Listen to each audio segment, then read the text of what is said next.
来继续正段消息，来看国民党的党主席朱立伦日前来宣布，要来推动反戒严、反废死的公投。国民党团按算这个礼拜5就会伫议会来提案。国民党团的书记长王宏维嘛甲民众党来发话，希望民众党会当支持。民众党团的总调黄国昌回应讲，有讨论的空间。 我们一定希望得到民众党的支持，能够在院会里做处理。了望争取民众党支持，就是为着拿赢心头热丁，要推动反废死、反戒严两大公投。大家都还有讨论的空间啊，重要的公共政策，那让人民能够直接的来决定、表示看法。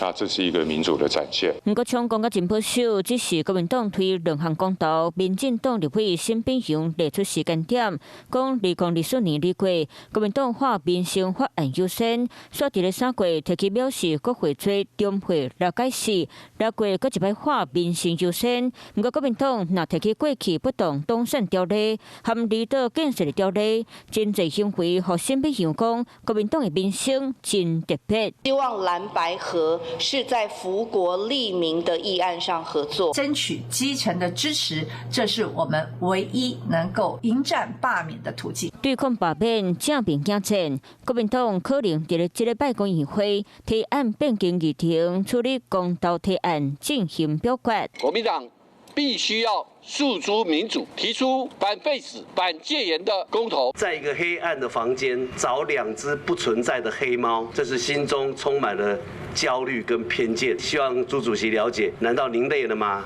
到阳台挡袂牢，问一句朱主席甘忝嘛？毕竟2个月前才甲黄仁凯枪杀，法律并无废死问题。若戒严倒规讲未来无可能的戒严，大罢免继续热战，南洋5万本公投反守为公。 你好，我是宋彦明。想掌握最及时的新闻资讯吗？赶紧订阅、按赞、开启小铃铛，锁定华视新闻 YouTube 频道。